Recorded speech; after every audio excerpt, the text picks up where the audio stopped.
let's say that you have an airdrop that you don't need to connect your MetaMask wallet to. They just want you to claim. You like submit your address, you give them, and then they put you on a list or whatever. You get the coins at some point or instantly, whatever, however it works.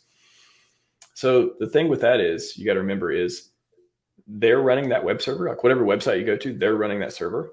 They have those logs, and so they can correlate the IP address with those who submitted those, their requests for coins, or they submitted their address and stuff. So you may think, oh, it's just my address, blah, blah, blah. But now they could, again, if they were trying to like connect the dots, they could have your IP address and they could tie that to the address you submitted, which is probably yours.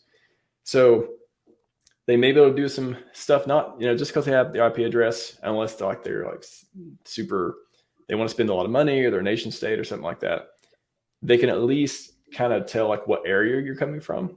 And they could also take that if they run other websites or they run other ways of getting your information, or maybe they hack other websites that they think you've used or other people have used. They can also all of a sudden dump all this data and start correlating your wallets, your IP addresses, which can kind of tell your location data a little bit, not exact location, but relative, and your ISP. And eventually they can, they could build this profile and try to, tweet timing and all this stuff. There's a lot of things they could do. And then when you go to a website, also, a lot of people don't know this, they can see your browser version, your operating system. They can like kind of query for a lot of different stuff because your browser gives that away by default most of the time. And there's different extensions you can use, like a browser agent switcher, which I recommend actually. It can confuse some websites, so I wouldn't use it on everything, but for crypto browser, I think it's a pretty good idea to try to like stop the correlation between the two. So I think that, the advice on that would basically be like, don't use your regular browser when you're doing stuff like that. You could use Tor, you can use something that has the browser agent switcher.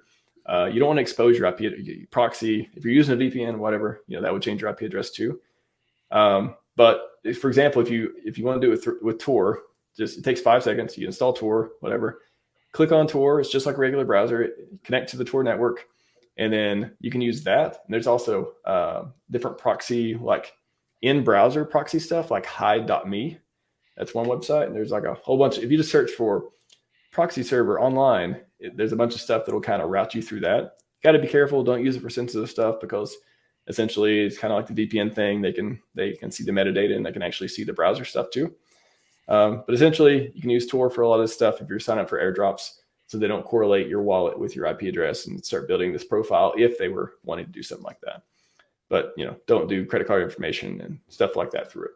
So that's something that I thought of recently. I was like, I don't think anyone is even thinking about this stuff, and it's probably not going to happen anyways for a lot of people. But I thought it was something I could bring up and just people grok of, like, when you go to a website and you give them information, you browse it, especially if you give it your wallet information, you're giving them more metadata than you may think you're giving them.